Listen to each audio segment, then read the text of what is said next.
আসসালামু আলাইকুম। আশা করি সবাই ভালো আছেন এবং সুস্থ আছেন। অনেকদিন পরে আপনাদের মধ্যে নতুন একটি টপিক নিয়ে আমি উপস্থিত হয়ে গেছি। টপিকের নাম হলো মৌলিক গেটের সাহায্যে ফুল অ্যাডার বাস্তবায়ন। আপনাদের অনেকেরই আশা ছিল এবং প্রত্যাশা ছিল যে ফুল অ্যাডার কিভাবে বাস্তবায়ন করে এটা একটু দেখাই দিলে ভালো হয়। তো আসুন আমরা খুব অল্প সময়ের মধ্যে কিভাবে আসলে ইজি টেকনিক ইউজ করে কিভাবে মৌলিক গেটের সাহায্যে ফুল অ্যাডার বাস্তবায়ন করা যায় তার সেটা করে আসি। একটু কাইন্ডলি সবাই বোর্ডের দিকে একটু ফোকাস করি। আমরা জানি ফুল অ্যাডার কাকে বলে। ফুল অ্যাডার হলো 3 বিট যোগ করার জন্য কম্পিউটার যে সার্কিট ব্যবহার করে তাকে ফুল অ্যাডার বলে। 3 বিট যোগ করার জন্য কম্পিউটার যে সার্কিট ব্যবহার করে তাকে ফুল অ্যাডার বলে। তো 3 বিট যোগ করা বলতে হচ্ছে তিনটা ইনপুটের মধ্যে যোগ করবে, এবং আমি সেই যোগটা একটু দেখাই দেই। মনে করেন তিনটা ইনপুট 1 1 1, তাহলে তিনটা বিট যোগ করছে। তিনটা বিট যোগ করার জন্য যোগফল হবে 1। আমরা জানি তিনটা 1 যোগ করলে যোগফল হয় 1, আর হাতে 1 থাকে। তাহলে দেখেন তিনটা ইনপুট যোগ করার ফলে আউটপুট দুইটা আসছে। ঠিক ফুল অ্যাডারের ব্লক ডায়াগ্রামও তিনটা ইনপুট হবে এবং দুইটা আউটপুট হবে। একটা আউটপুট হবে যোগফল রাখার জন্য, আর একটা আউটপুট হাতে বা ক্যারি যেটা থাকে সেটা হবে। তো এখানে তিনটা ইনপুট যোগ করার জন্য কম্পিউটার যে সার্কিট ব্যবহার করে তাকে ফুল অ্যাডার বলে। তো ফুল অ্যাডারের ব্লক ডায়াগ্রাম আমরা এঁকে নিলাম। একটা এস, একটা সি আউটপুট। এসে আমরা যোগফল রাখার জন্য আউটপুটটা লিখবো, আর সি আউটে আমরা যেটা ক্যারি থাকে সেটা আমরা লিখবো। তো আসুন আমরা এবার সত্যক সারণীটা কিভাবে তৈরি করতে হয়। আমরা জানি সত্যক সারণীর ইংরেজি ট্রুথ টেবিল। কিভাবে ট্রুথ টেবিলটা রেডি করতে হয় সেটা একটু খেয়াল করি। আপনারা দেখবেন এখানে 9টা রো আঁকা হয়েছে এবং 5টা কলাম আঁকা হয়েছে। আমরা কিভাবে বুঝবো যে 9টা মানে 9টা 9টা রো হবে এবং 5টা কলাম হবে, এটা কিভাবে বুঝবো? একটু খেয়াল করলেই বুঝবেন যে 2n+1 এই সূত্র দিয়ে। 2n+1, এন মানে হচ্ছে ইনপুট সংখ্যা। এন মানে ইনপুট সংখ্যা, এখানে ইনপুট কয়টা? 3টা, তাই 2 এর পাওয়ার 3। এন মানে 3, তাই 2 এর পাওয়ার 3। 2 এর পাওয়ার 3 + 1 তার মানে 8 + 1 তার মানে 9। এই সূত্রটা হচ্ছে রো সংখ্যা হিসাব করার জন্য। একটা সত্যক সারণীর কয়টা রো হবে সেই রো সংখ্যা বের করার সূত্রটা হচ্ছে 2n+1। আচ্ছা, তাহলে রো হবে 9টা এবং কলাম কিভাবে হিসাব করব ভাইয়া? তাহলে কলাম আসলে কিভাবে বের করব? এই সত্যক সারণীর জন্য কলাম 5টা বের হয়েছে। এই যে ইনপুট 3টা এবং আউটপুট 2টা, মোট কয়টা? যোগ করলে 5টা হয়। তার মানে ইনপুট এবং আউটপুটের যোগফলের সমান হবে কলাম। ইনপুট এবং আউটপুটের যোগফলের সমান হবে কলাম। তাহলে 9টা রো এবং 5টা কলাম কিভাবে হলো আমরা বুঝতে পারলাম। এখন আমরা এর ইনপুট গুলা এবং আউটপুট গুলা এবার কিভাবে সত্যক সারণী সাজাতে হয় সেটা দেখব। ওকে, তার মানে এখানে ইনপুট গুলা লিখে ফেলি। এটা এ, এটা বি, আর একটা হচ্ছে সিআই। খেয়াল করেন, এটা সিআই মানে সি ক্যারি ইনপুট, আর এটা সি আউট মানে ক্যারি আউটপুট। মানে দুইটা সি একই ধরনের হয়ে যাবে, যার কারণে একটা ক্যারি ইনপুট হয়েছে, একটা ক্যারি আউটপুট হয়েছে। এটা হওয়ার পিছনেও কারণ আছে। আমরা যখন বাইনারি অ্যাডার করব, বাইনারি অ্যাডারে আমরা এই সি ক্যারি ইন এবং ক্যারি আউটের যে ডিফারেন্সটা সেটা আমরা বুঝবো।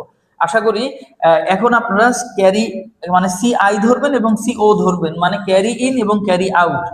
কিন্তু এটার মূল ডিফারেন্সটা আমরা বাইনারি অ্যাডার করার সময় ভালো মতো বুঝবো। ওকে, তাহলে আমরা ইনপুট গুলা সাজাই এ, বি এবং সি আই। ওকে, তারপরে আউটপুট হবে এস এবং সি আউট। তাহলে ইনপুট আমরা ইনপুট কিভাবে সাজাই বা ইনপুট কনফিগারেশনটা কিভাবে করে? সব থেকে শেষের ঘরে যে ইনপুটটা থাকে সেই ইনপুট দিয়ে লেখা শুরু করতে হয়। সেই ইনপুটের ঘর থেকে লেখা শুরু করতে হয়। শেষে যে ইনপুটের ঘরটা থাকে সেই ইনপুটের ঘর থেকে লেখা শুরু করতে হয়। এবং কি দিয়ে লেখা শুরু করতে হয়? 0 দিয়ে লেখা শুরু করতে হয়। তাহলে 0, তারপরে 1, তারপরে 0 1, এভাবে করে 0 1 0 1 দিব আমরা। দেন তারপরে তার আগের ঘরে যে ইনপুটটা আছে সেখানে দুইটা 00 11 00 11। ওকে, এর তার পূর্বে যে ইনপুটটা আছে সেখানে 4টা 0 হবে এবং 4টা 1 হবে। একটু খেয়াল করলেই বুঝতে পারবেন, প্রথম যে ইনপুট মানে শেষের যে ইনপুট ঘর থেকে 0 দিয়ে শুরু করছি, একটা 0 একটা 1, একটা 0 একটা 1, তার মানে একটা 0 একটা 1 হয়ে আছে। তার আগের ঘরে লিখছি কিন্তু দেখেন এই পূর্বের ঘরে একটা 0 ছিল এজন্য দুইটা 0, পূর্বের ঘরে একটা 1 ছিল তার মানে দুইটা 1, তার মানে দ্বিগুণ করে বাড়ছে। একটা 0 একটা 1, দুইটা 0 দুইটা 1, দ্বিগুণ করে বাড়ছে। আবার যদি তার পূর্বের ইনপুটটার কথা চিন্তা করি, তাহলে দেখেন এখানে দুইটা 0 ছিল, এখানে 4টা 0 আসছে, এখানে দুইটা 1 ছিল, এখানে 4টা 1 আসছে। তার মানে তারপরে যে ইনপুটটা পূর্বের ইনপুটটার দ্বিগুণ আকারে বাড়তেছে। তার মানে একটা জিরো একটা ওয়ান, একটা জিরো একটা one, double zero double one, double zero double one, চারটা জিরো চারটা ওয়ান। যদি এর আগে কোনো একটা ঘর থাকতো তাহলে কয়টা জিরো কয়টা ওয়ান হবে? আপনারা যদি বুঝে থাকেন তাহলে একটু কমেন্টে প্লিজ বলবেন যে কয়টা জিরো কয়টা ওয়ান হবে এই এর পূর্বে যদি আরেকটা ইনপুট আমরা ধরে নিতাম। ওকে, তাহলে এবার তিনটা জিরো যোগ করতেছি, এই এস হচ্ছে যোগফল রাখার জন্য, তাহলে তিনটা জিরো যোগ করতেছি, যোগফল হবে জিরো, আর হাতে কিছু থাকবে না এজন্য জিরো। দুইটা জিরো একটা ওয়ান যোগ করলে যোগফল হয় ওয়ান, হাতে কিছু থাকে না এজন্য জিরো। এখানেও দেখেন একটা ওয়ান এবং দুইটা জিরো যোগ করলে যোগফল হয় ওয়ান, হাতে কিছু থাকে না এজন্য জিরো। দুইটা ওয়ান আছে, আমরা জানি বাইনারি যোগের নিয়ম অনুসারে দুইটা ওয়ান থাকলে যোগফল হয় জিরো, হাতে থাকে ওয়ান। একটা ওয়ান, তাহলে যোগফল হয় ওয়ান, হাতে থাকে কিছু না মানে জিরো। দেন এখানে দুইটা ওয়ান আছে, তাহলে দুইটা ওয়ান থাকলে যোগফল হয় জিরো, হাতে থাকে ওয়ান। এখানে দুইটা ওয়ান আছে, তাহলে যোগফল হয় জিরো, হাতে থাকে ওয়ান। তিনটা ওয়ানে যোগ করলে যোগফল হয় ওয়ান আর হাতেও থাকে ওয়ান। তাহলে কিভাবে আমরা ট্রুথ টেবিল বা সত্যক সারণী নির্ণয় করলাম এটা বুঝতে পারলাম। এখন আমরা আউটপুটকে ইনপুটের মাধ্যমে প্রকাশ করব। আউটপুটকে ইনপুটের মাধ্যমে প্রকাশ, আউটপুট দেখেন এস এবং সি আউট। আউটপুট মানে কি? এস এবং সি আউট। এই এস এবং সি আউটকে আমি প্রকাশ করব ইনপুটের মাধ্যমে, মানে এ বি এবং সি আই এর মাধ্যমে। তো আসুন আমরা এস কে আগে, এস আউটপুটটাকে এ বি সি আই এর মাধ্যমে প্রকাশ করি, তারপরে আমরা সি আউটটাকে এ বি সি আই এর মাধ্যমে প্রকাশ করব, মানে ইনপুটের মাধ্যমে প্রকাশ করব। তো প্রথমে আমরা এস কে প্রকাশ করার জন্য এস কলামের দিকে খেয়াল করব, এস কলামের দিকে খেয়াল করব এবং এস এর কোন কোন ঘরে ওয়ান আছে সেই ঘরগুলা সিলেক্ট করে ফেলবো, সেই ঘরগুলা সিলেক্ট করে ফেলবো। দেখেন এই নিয়মে সত্যক সারণী থেকে কিভাবে আউটপুট ইনপুটের মাধ্যমে প্রকাশ খুবই সহজে করা যায় আপনারা একটু বুঝে ফেলবেন। যে এস এস এর যে যে ঘরে ওয়ান আছে সেই ঘরগুলা সিলেক্ট করব, সেই ঘরগুলা সিলেক্ট করার পরে যে ঘরে ওয়ান আছে সেই ঘরটা সিলেক্ট করার পরে এরপরে তার ইনপুটগুলা দেখব, মানে যে ঘরে ওয়ান আছে তার ইনপুটগুলা দেখব। দেখি এই ইনপুটটা কি আছে, এর নিচে জিরো আছে, বি এর নিচে জিরো আছে, সি আই এর নিচে ওয়ান আছে। যার নিচে জিরো থাকবে তার উপরে বার হবে, যার নিচে ওয়ান থাকবে সে নিজে বসবে। তার মানে দেখেন তো এই ঘরে ওয়ান, এস এর এই ঘরে ওয়ান আছে, তার মানে তার ইনপুট গুলার দিকে খেয়াল করি, জিরো জিরো ওয়ান, তার মানে এর নিচে জিরো আছে, তার মানে হবে এ বার। বি এর নিচে জিরো আছে, তার মানে হবে বি বার। আর সিআই এর নিচে ওয়ান আছে, তার মানে হবে সিআই। সিআই নিজে বসছে, সিআই এর নিচে ওয়ান, তার মানে সিআই নিজে। এখন দেখেন এদের মধ্যে গুণ সম্পর্ক হয়েছে। এদের মধ্যে গুণ সম্পর্ক হওয়ার কারণ হচ্ছে একই ঘরের মধ্যে, মানে একই রো এর মধ্যে একাধিক ইনপুটের মধ্যে গুণের সম্পর্ক হয়। একই ঘরের মধ্যে বা একই রো এর মধ্যে একাধিক এই ইনপুটের মধ্যে গুণের সম্পর্ক হয়। আমি যখন এই ওয়ানের কাজ শেষ করে যখন আবার এই ওয়ানে চলে আসবো, মানে একটা রো থেকে আরেকটা রোতে চলে আসবো, তখন তাদের মধ্যে একটা প্লাস দিতে হবে, তখন তাদের মধ্যে কি দিতে হবে? প্লাস। এবার এই ওয়ানের ইনপুট কনফিগারেশন কি হচ্ছে? এ জিরো, তার মানে এ বার, বি ওয়ান, তার মানে শুধু বি, আর সি আই এর নিচে জিরো আছে, তার মানে সি আই বার হবে প্লাস। এরপরে এই ঘরে ওয়ান আছে, এই ঘরে ওয়ান থাকলে কি হবে? এর নিচে, তার মানে এ, বি এর নিচে জিরো, তার মানে বি বার, আর সি আই এর নিচে জিরো, তার মানে সি আই বার প্লাস। এবার এই ঘরে ওয়ান, তার মানে এখানে এস এর এই ঘরে ওয়ান আছে, তার মানে এর নিচে ওয়ান, বির নিচে ওয়ান, সি আই এর নিচে ওয়ান, তার মানে A B C I, A B C I. Okay, A B C I. এবার আমরা সি আউটকে প্রকাশ করে নিই। সি আউটের কোন কোন ঘরে ওয়ান আছে সেই ঘরগুলা সিলেক্ট করে নিই। ওকে, তো সিলেক্ট করার পরে সি আউটের এই ঘরে ওয়ান আছে, তাহলে তার ইনপুট কিভাবে? জিরো ওয়ান ওয়ান, তার মানে জিরো ওয়ান ওয়ান মানে এ বার, এর নিচে জিরো আছে তার মানে এ বার, বি এর নিচে ওয়ান আছে তার মানে বি, আর সি আই এর নিচে ওয়ান আছে মানে সি আই। দেন তারপরে এই ঘরে ওয়ান আছে, এই ঘরের ইনপুট গুলা কি হবে? এর নিচে ওয়ান এ হবে, বি এর নিচে জিরো, তার মানে বি বার হবে, সি আই এর নিচে ওয়ান, তার মানে সি আই হবে। এরপরে প্লাস হবে, প্লাস হয়ে তারপরে দেখেন এই ঘরে ওয়ান আছে, তার মানে এটা কি হবে? A B C I bar plus এই ঘরে ওয়ান আছে, এই যে এই ঘরে ওয়ান, তাহলে এই ঘরে ওয়ান থাকা ইনপুট কনফিগারেশন কি লিখবো? এর নিচে ওয়ান, বির নিচে ওয়ান, সি এর নিচে ওয়ান, তার মানে এ বি সি আই।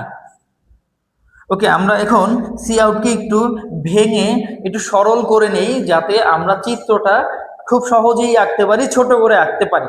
যে আমরা সি আউটকে একটু ভেঙে নেই। আপনাদের মনে কোশ্চেন জাগতে পারে, স্যার কেন আমরা এস কে ভাঙবো না, কেন আমরা এস কে সরল করে নিব না, আমরা সি আউটকে কেন সরল করে নিব?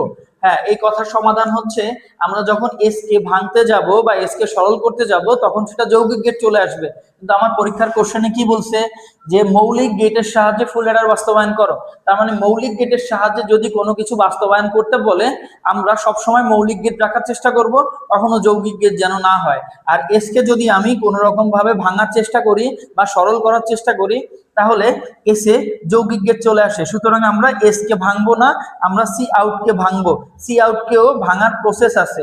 সি আউট কে যদি আমি সাধারণ বা স্বাভাবিক নিয়মে ভাঙার চেষ্টা করি, তাহলে সেটাও যৌগিক গেট চলে আসবে। কিন্তু আমি স্বাভাবিক প্রসেসে না ভেঙে একটু টিপিক্যাল ওয়েতে ভাঙবো, সেইটা বোঝার ট্রাই করেন সবাই, একটু কাইন্ডলি সেটা বোঝার ট্রাই করেন, আশা করি বুঝলে উপকৃত হবেন। আমরা জানি A plus A plus A is equal to A, Boolean অ্যালজেব্রার সূত্র অনুসারে এ ইজ ইকুয়াল টু আমরা তিনটা এ প্লাস আকারে লিখতে পারি। তিনটা এ প্লাস আকারে লিখবো এমন না, আমার যে কয়টা এ প্রয়োজন আমি সেই কয়টা এ প্লাস আকারে লিখতে পারি। এটা বুলিয়ান অ্যালজেব্রার সূত্র অনুসারে জানি যে তিনটা এ, একটা এ কে ভেঙে আমি যে কয়টা এ আমার প্রয়োজন সেই কয়টা এ কে আমি প্লাস আকারে লিখতে পারি। তাহলে দেখেন, এই যে একটা টার্ম আছে এবিসিআই, একটা এবিসিআই কে যদি আমি ভেঙে, একটা এবিসিআই কে ভেঙে আমি তিনটা এবিসিআই প্লাস আকারে লিখতে পারি।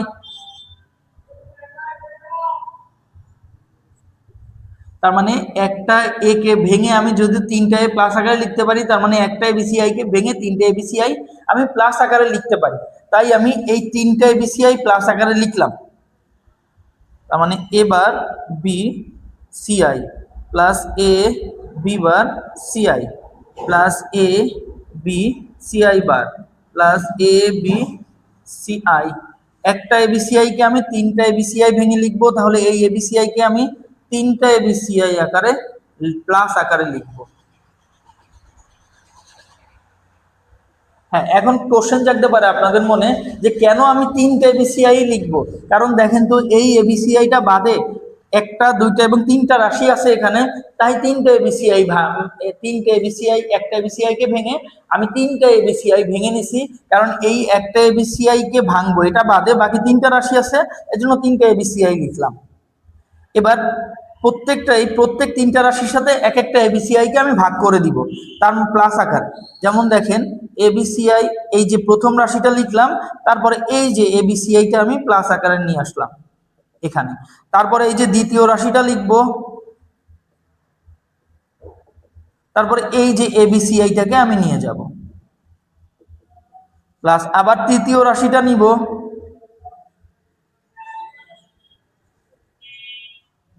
তৃতীয় রাশিটা নিব, আর এই এবিসিআইটা আমি একসাথে লিখে নেব। ওকে, এতটুকু আশা করি সবাই বুঝতে পারছেন। এতটুকুর মধ্যে কোনো ঝামেলা নাই। আসুন আমরা নিচ থেকে আমরা উপরে চলে যাই। তো উপরে যাওয়ার পরে আমার কি হচ্ছে ব্যাপারটা একটু কাইন্ডলি আমরা বোঝার চেষ্টা করি। তো এবার এই দুইটা থেকে খেয়াল করবেন সবাই, এই দুইটা থেকে কি কি কমন যায়? বিসিআই কমন যায়। দেখেন, এই দুইটা থেকে আমার বিসিআই কমন যায়, তাই আমি এখানে বিসিআই লিখলাম। তাহলে থাকে কে? এবার প্লাস এ, এবার প্লাস এ। ওকে, তারপরে এই দুইটা থেকে কমন নিলে কি কি কমন যায়? এসিআই, এসিআই কমন যায়। তার মানে প্লাস এই দুইটা থেকে আমরা এসিআই কমন নিব, থাকবে কি? থাকবে বি বার প্লাস বি।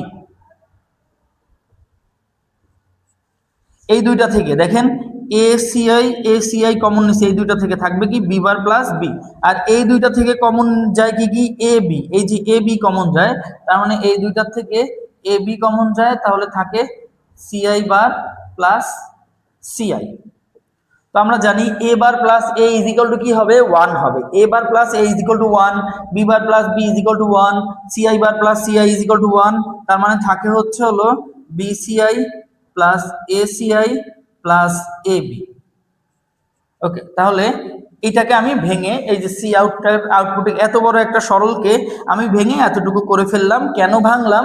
কারণ হচ্ছে আমার চিত্রটা আঁকতে খুব সহজ হবে, চিত্রটা আঁকতে খুব সহজ করে করার জন্য আমি এইটা ভেঙে শর্ট করে নিছি। ওকে, তাহলে এখন আমি চিত্র আঁকবো।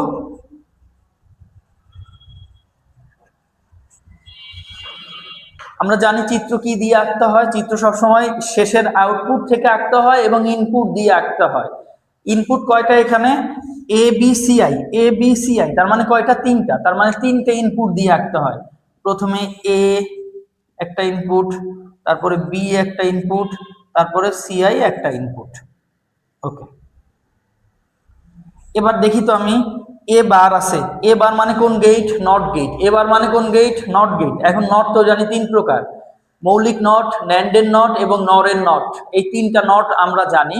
তো এই তিনটা নটের মধ্যে কোন নট হবে? কোশ্চেন খেয়াল করলেই বুঝবেন, যেহেতু আমার মৌলিক গেটের সাহায্যে বাস্তবায়ন করতে বলছে, তাই এখানে সবগুলা নট হবে মৌলিক নট। তার মানে এর উপরে বার আছে, তার মানে এ বার রাখতে হবে। বির উপরে বার আছে, তার মানে বি বার রাখতে হবে। সিআই এর উপরে বার আছে, তার মানে সিআই এর নট রাখতে হবে। তাহলে দেখেন নট গেট দেখতে এরকম, এই যে একটা ইনপুট এবং একটাই আউটপুট, একটা ইনপুট একটাই আউটপুট, নট গেট। মৌলিক নট এইটা, মৌলিক নট হয়েছে এইটা। তো এটাকে আমি একটু বাঁকা করে আঁকতেছি, এটাকে বাঁকা করে আঁকলে ঠিক এইরকম ভাবে আঁকা যায়, বাঁকা করে। এই যে সবাই খেয়াল করবেন, এই যে এটাকে একটু বাঁকা করে আমি আঁকতেছি। ওকে, তার মানে এটা হচ্ছে এ বার, এটা হচ্ছে বি বার, আর এটা হচ্ছে সিআই বার।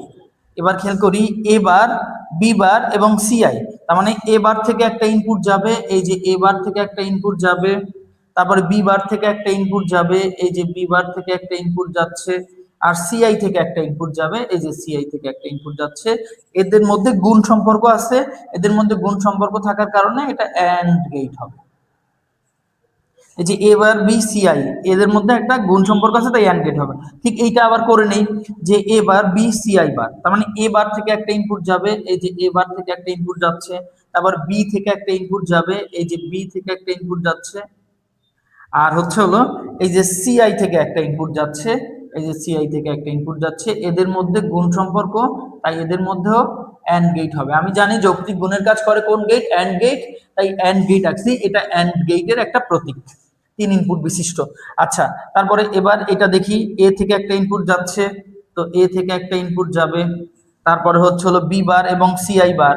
তো বি বার থেকে একটা ইনপুট যাবে, বি বার, এই যে বি বার থেকে একটা ইনপুট যাবে এবং সিআই বার থেকে একটা ইনপুট যাবে। এদের মধ্যেও গুণ, তাই অ্যান্ড গেট। এদের মধ্যেও গুণ, এদের মধ্যেও গুণ, তাই অ্যান্ড গেট। এবার A B CI, A B CI থেকে যাবে, এই যে এ থেকে একটা ইনপুট যাচ্ছে, তারপরে হচ্ছে হলো বি থেকে একটা ইনপুট যাবে এবং সিআই থেকে একটা ইনপুট যাবে। এদের মধ্যেও গুণ, তাই অ্যান্ড গেট হবে। এবং দেখেন প্রত্যেকটা অ্যান্ড গেটের মধ্যে আবার প্লাস সম্পর্ক আছে। আমরা জানি যৌক্তিক যোগের কাজ অর গেট করে, তার মানে এই প্রত্যেকটা ইনপুটের মধ্যে যেহেতু প্লাস আছে, তার মানে এই প্রত্যেক কয়টার মধ্যে অর গেট হবে। অর গেট মানে প্লাস, প্লাস থাকার কারণে এই প্রত্যেক কয়টার মধ্যে কোন গেট হবে? অর গেট হবে, অর গেট। তো আমরা অর গেট এঁকে ফেলি। অর গেট আঁকায় এটা একটু বাঁকা দিতে হয়, এটা অর্ধচন্দ্র আকৃতির দিতে হয়। ওকে, তাহলে এটা হচ্ছে এস, এটা এস। আমরা অর গেট আঁকছি। আঁকাটা বেশি সুন্দর হয়নি, আপনারা আরো সুন্দর মতো আঁকতে পারবেন, জাস্ট একটু মনোযোগ সহকারে দেখলে সুন্দর মতো আঁকার চেষ্টা করবেন। তো এরপরে খেয়াল করি, এরপরে সি আউট, এরপরে সি আউটের আমরা এই যে লাস্টে যে আউটপুটটা পাইছি সেই আউটপুট থেকে, লাস্টে যে আউটপুটটা পাইছি সেই আউটপুট থেকে করা লাগবে। তার মানে এটা বিসিআই। তো এখানে হচ্ছে হলো বি, সিআই হচ্ছে এই, এদের মধ্যেও গুণ সম্পর্ক, তাই এন্ড আমি একটু বাড়িয়ে নিলাম কারণ এটা একটু বাড়াতে হবে। ওকে, তো এটা হচ্ছে হলো বিসিআই, তারপর এসিআই, এ আর হচ্ছে হলো সিআই, এদের মধ্যেও গুণ। আর এটা হচ্ছে এ বি, এই যে এ আর এটা হচ্ছে বি, এদের মধ্যেও গুণ আছে। এই প্রত্যেকটার মধ্যে যেহেতু গুণ সম্পর্ক তাই অ্যান্ড গেট হয়েছে। আবার দেখেন প্রত্যেকটার মধ্যে প্লাস সম্পর্ক আছে, এটার মধ্যে প্লাস, এটার মধ্যে প্লাস, তাই প্লাস সম্পর্ক থাকার কারণে এদের মধ্যে অর গেট হবে। প্লাস সম্পর্ক থাকার কারণে এদের মধ্যে কোন গেট হবে? অর গেট হবে। ওকে, এটা হচ্ছে হলো সি আউট। আপনারা চাইলে এখানে এই প্রত্যেকটা মানগুলা লিখে দিতে পারবেন, যেহেতু আমার জায়গা কম এই জন্য আমি এটা লিখতে পারছি না।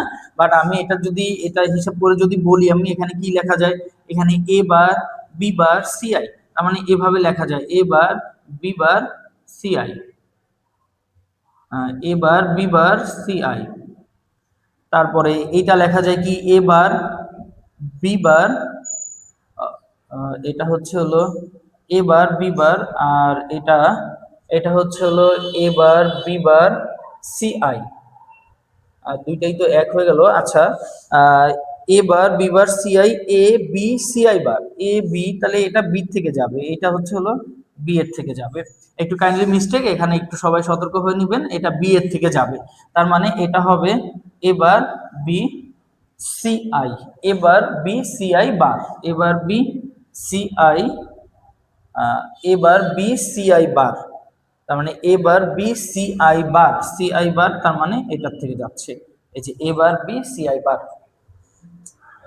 আহ, এটা একটু মিস্টেক হয়েছে, এখান থেকে একটু খেয়াল করে নিবেন, এটা এ বার থেকে যাবে, এটা বি থেকে যাবে, আর এটা সি আই বার থেকে যাবে, সি আই বার।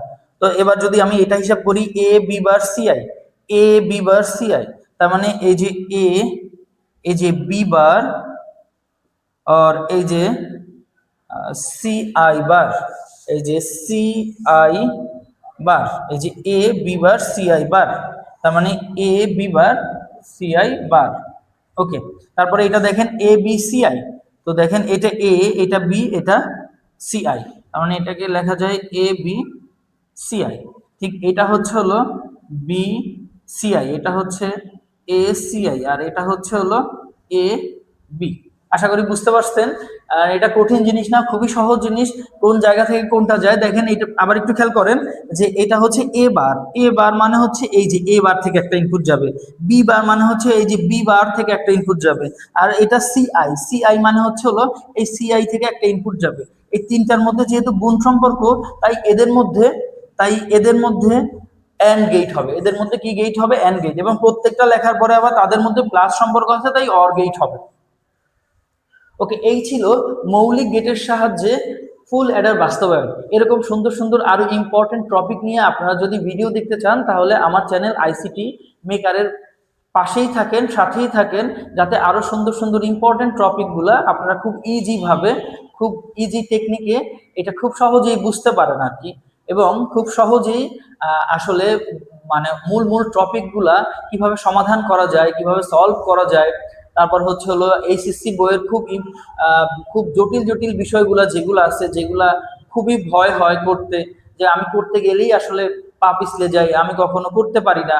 তো সেইগুলা যদি খুব সহজেই, সহজ টেকনিকেই আপনারা যদি করতে চান এবং বুঝতে চান, তাহলে আমার চ্যানেল আইসিটি মেকারের সাথেই থাকুন। ইনশাআল্লাহ আইসিটিতে এ প্লাস কেউ আটকে রাখতে পারবে না। এই 2026 সাল ব্যাচের যারা স্পেশাল আছেন তাদেরকে বলছি, যদি আইসিটি মেকার চ্যানেলের সাথে থাকেন, ইনশাআল্লাহ আইসিটিতে এ প্লাস কেউ আটকিয়ে রাখতে পারবে না, আপনার জয় হবে ইনশাআল্লাহ।